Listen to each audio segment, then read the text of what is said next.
Good morning प्यारे बच्चों। और आप सबकी स्टडी कैसे चल रही है बेटा? ओके ठीक है, तो अपना टेस्ट भी आने वाले हैं तो आप अच्छे से स्टडी कंप्लीट कीजिएगा। ओके, तो चलिए आप सब पढ़ने के लिए रेडी हैं? ओके, हम स्टार्ट कर रहे हैं आपका ग्रामर का, ठीक है, नेक्स्ट लेसन 9, ठीक है, जो कि हम कंप्लीट कर चुके थे, है ना। तो आज हम उसके क्वेश्चन आंसर्स कंप्लीट करेंगे। ओके ओके, तो आप सभी बच्चों ने इस चैप्टर को अच्छे से रीड किया होगा, किया है ना। ओके, जिसका नाम था विशेषण। तो विशेषण क्या होता है? जो शब्द, संज्ञा या सर्वनाम की विशेषता बताते हैं वे विशेषण कहलाते हैं। ठीक है, हमने यहाँ विशेषण के बारे में पढ़ा था। विशेषण के कितने भेद होते हैं? विशेषण के 4 भेद होते हैं। ठीक है, जैसे गुणवाचक विशेषण, संख्यावाचक विशेषण, परिमाणवाचक विशेषण और सार्वनामिक विशेषण। ओके, तो इस तरह से 4 प्रकार के हमने विशेषण पढ़े थे।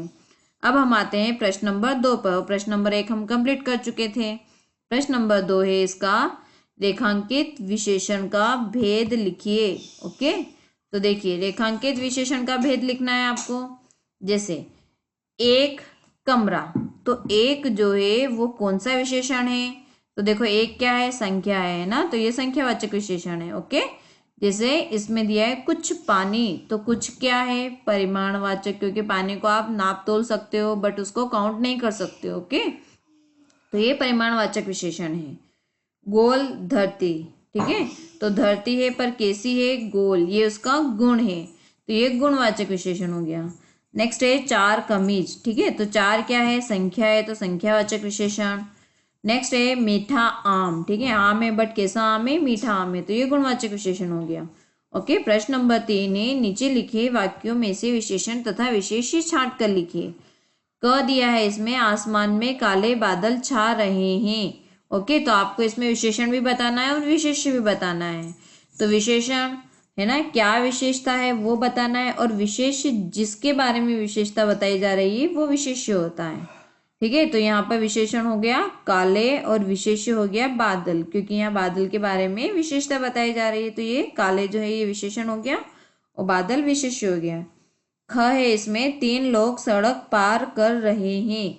ओके, तो इसमें विशेषण है 3 और विशेष्य है लोग, क्योंकि लोगों के बारे में विशेषता बताई जा रही है। ओके, नेक्स्ट है मुझे कमीज के लिए 2.5 मीटर कपड़ा चाहिए। ओके, तो इसमें विशेषण है 2.5 मीटर और विशेष्य है कपड़ा। नेक्स्ट, परिधि हंसमुख बालिका है। ओके, विशेषण हो गया हंसमुख और विशेष्य हो गया बालिका। नेक्स्ट है ये बहुत स्वादिष्ट गुलाब जामुन है, तो विशेषण स्वादिष्ट और किसके बारे में विशेषताएं बताई जा रही है? गुलाब जामुन के बारे में। ठीक है, तो विशेष्य गुलाब जामुन और विशेषण हो गया है स्वादिष्ट। नेक्स्ट प्रश्न है, उचित विशेषण शब्दों द्वारा नीचे दिए गए वाक्यों में खाली स्थान भरिए। क है मुझे पुस्तकें दे दीजिए, तो क्या पुस्तकें? कई या कुछ? तो कुछ पुस्तकें दे दीजिए, क्योंकि आप उनको काउंट कर सकते हो। तिरंगे में रंग होते हैं, तो कितने रंग होते हैं? 4 होते हैं या 3 रंग होते हैं? आप सभी को पता है तिरंगे में तो 3 रंग होते हैं।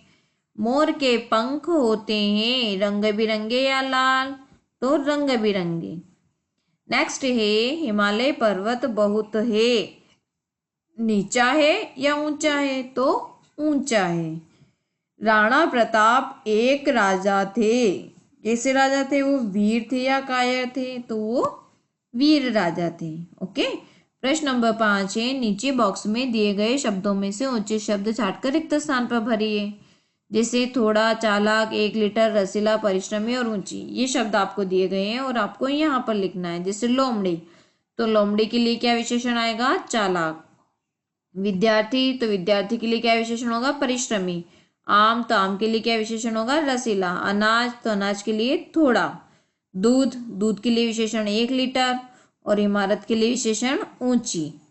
अब प्रश्न नंबर 6 है, निम्नलिखित प्रश्नों के उत्तर लिखिए। ठीक है बेटा, तो मैंने आपको क्वेश्चन आंसर्स राइट करके दे दिए हैं ना, तो आप ऐसे ही कॉपी कर लीजिएगा और इनको लर्न भी कर लीजिएगा।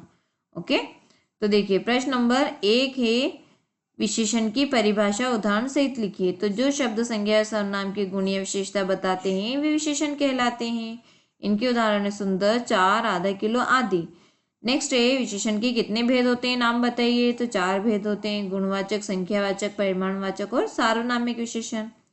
ग है संख्यावाचक और परिमाणवाचक विशेषण में क्या अंतर होता है, तो आपको पता होना चाहिए। संख्या मतलब जिसमें संख्या बताई जाती है, परिमाणवाचक जिसमें नापतोल के बारे में बताते हैं।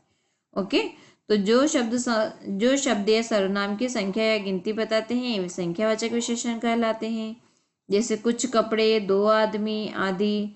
और परिमाणवाचक विशेषण संज्ञा या सर्वनाम शब्दों का माप तोल बताने वाले शब्द परिमाणवाचक विशेषण कहलाते हैं। ठीक है, जैसे 4 लीटर, आधा किलो आदि। ओके, नेक्स्ट है विशेष्य किसे कहते हैं। तो देखिए, वे संज्ञा या सर्वनाम शब्द जिनकी विशेषता बताई जाती है उन्हें विशेष्य कहा जाता है ना। तो जिसकी विशेषता बताते हैं, जिसके बारे में बताते हैं, वो विशेष्य होते हैं। जैसे काली कोयल, तो काली तो क्या हो गया, विशेषण हो गया। बट किसके बारे में बता रहे हैं, तो कोयल के बारे में बताएं, तो कोयल विशेष्य हो गया। ठीक है, तो इस तरह हमारे यहाँ ग्रामर का चैप्टर कंप्लीट होता है। अब हम आते हैं नेक्स्ट हिंदी वाले चैप्टर पर। ठीक है, पाठ 8 जिसका नाम है अलादीन का चिराग, है ना। अब देखो यहाँ पर आपको कुछ चित्र दिए गए हैं, है ना। दिए गए बच्चों के किन किन शेड्यूल से संबंधित चित्र हैं, यहाँ पर पात्रों को पहचान कर उनका नाम लिखिए। तो ये आप सब अच्छी तरह से जानते हैं, मैं नाम बता देती हूँ, आप राइट कीजिएगा। ओके, डोरेमोन, ठीक है, छोटा भीम, निंजा हथौड़ी, और ये टॉम एंड जेरी। ओके, अब देखिए हमारा चैप्टर का नाम था अलादीन का चिराग। बहुत समय पहले एक शहर में मुस्तफ़ा दर्जी रहता था। ठीक है, एक दर्जी रहता था जिसका नाम मुस्तफ़ा था। वह बहुत मेहनती था, लेकिन उसका बेटा अलादीन आलसी और मनमोजी था। ठीक है, मनमोजी यानी कि वो अपने ही आप में मस्त रहता था, उससे किसी से कोई काम नहीं था। ओके, और वो बहुत आलसी भी था। मुस्तफ़ा ने उसे काम धंधे में लगाने का बहुत यत्न किया, यानी कि बहुत प्रयास किया कि वो भी काम धंधा करे, लेकिन अलादीन का मन किसी काम में न लग सका। ठीक है, पर उसका मन किसी भी काम में नहीं लगता था। एक दिन क्या हुआ, मुस्तफ़ा की मृत्यु हो गई, वो मर गए। किंतु पिता की मृत्यु के बाद भी अलादीन के स्वभाव में कोई अंतर नहीं आया। ओके, यानी कि जो अलादीन का पहले स्वभाव था, आलसी था, मनमोजी था, वैसा ही स्वभाव उसके पिता की मृत्यु के बाद भी रहा। उसकी बूढ़ी माँ सारा दिन इधर उधर मेहनत मजदूरी करके अपना और अलादीन का पेट भरती थी।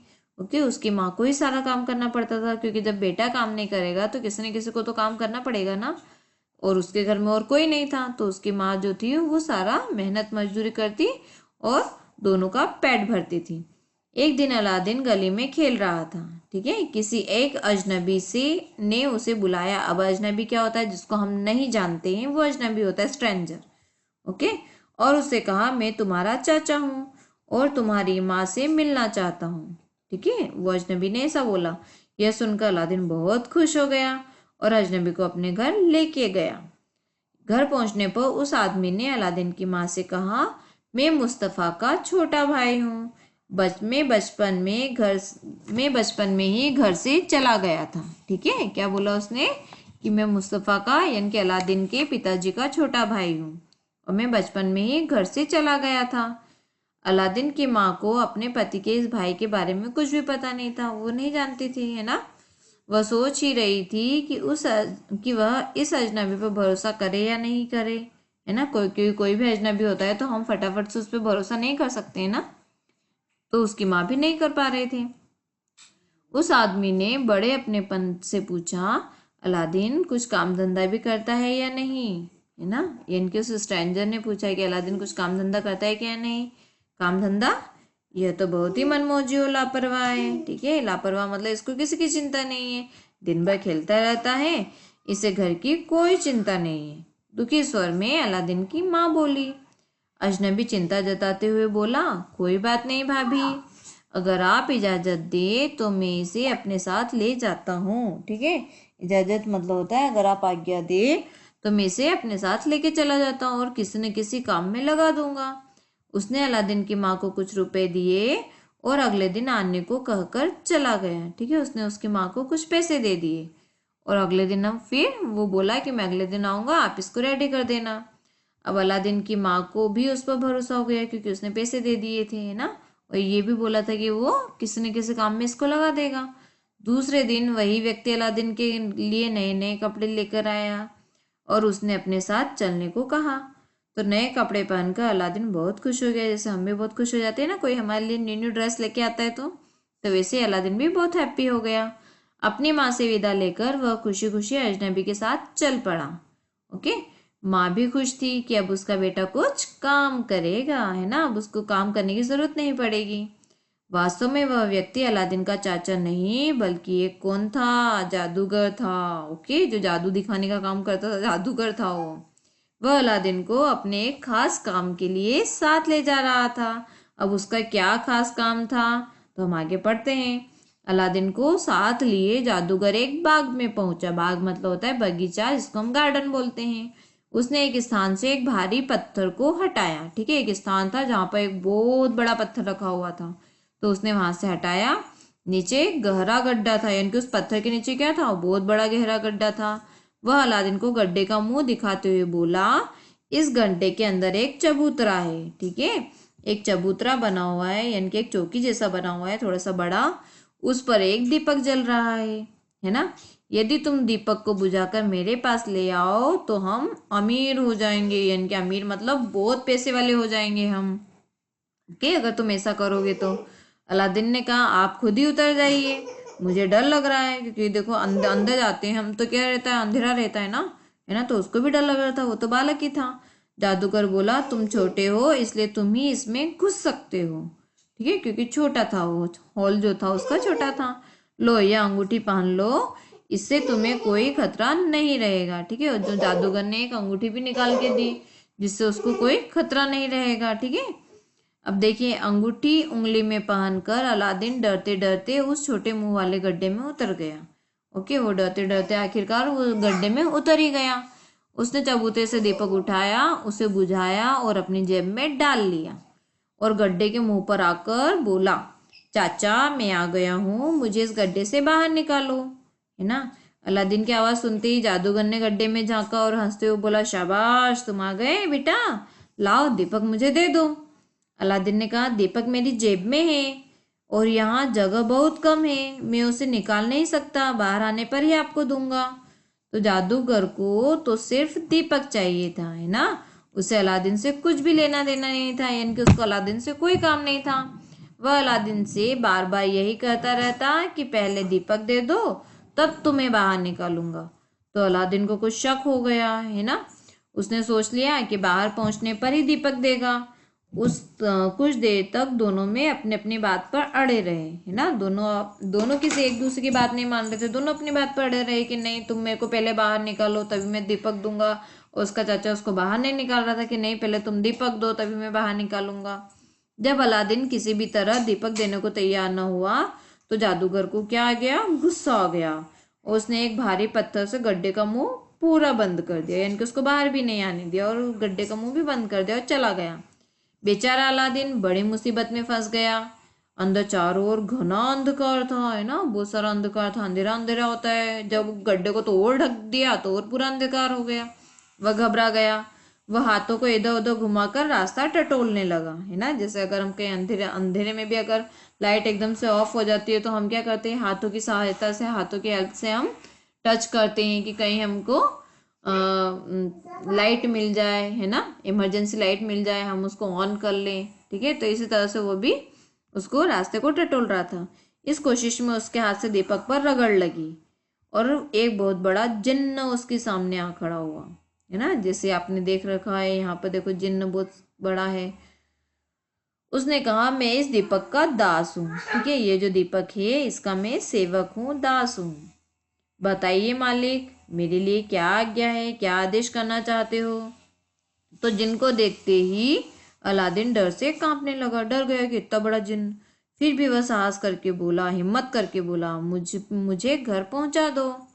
उसके मुंह से ये शब्द निकले ही थे कि वह अपने घर के सामने खड़ा था और उसकी माँ उसे आश्चर्य से देख रही थी। अलादीन ने अपनी माँ को सारी बात बताई। घर में उस समय खाने को कुछ भी न था। अलादीन ने जेब से दीपक निकालकर अपनी माँ को दे दिया और कहा कि इससे हमारी सारी परेशानियां दूर हो जाएंगी। माँ को भरोसा नहीं हुआ तो अलादीन ने दीपक को फिर से रगड़ा। अचानक एक बहुत बड़ा जिन्न उसके सामने आकर खड़ा हो गया और बोला, मैं इस दीपक का दास हूँ, मेरे लिए क्या आज्ञा है। सेम वही वाला बोला उसने, है ना। तो जिन्न को देखकर माँ भी घबरा गई। पर अलादीन बोला, जाओ हमारे लिए खाना लेकर आओ। कहने की देर थी कि जिन्न बहुत सारा खाना लेकर आ गया और सब चीजें एक और रखकर गायब हो गया। ठीक है, फिर से वो गायब हो गया। अब माँ और बेटा दोनों आराम से रहने लगे। दीपक का जिन्न उनकी सभी जरूरतें पूरी कर देता था, है ना। अब उनको काम करने की भी जरूरत नहीं पड़ती थी। तो इस पाठ से हमको क्या शिक्षा मिलती है कि हमें आंख मूंद कर किसी पर भी विश्वास नहीं करना चाहिए। ठीक है, वो जो अजनबी था उसने उसको गड्ढे में धकेल दिया था, है ना। तो हमें किसी भी अजनबी के ऊपर कभी भी विश्वास नहीं करना चाहिए। ओके बेटा, ये शिक्षा आप भी याद रखिएगा। ओके, तो चलिए बेटा, हमारा पाठ यहाँ पर ख़त्म होता है और आगे का स्टडी हम अपने नेक्स्ट लेक्चर में करेंगे। ठीक है, ओके, बाय बच्चों।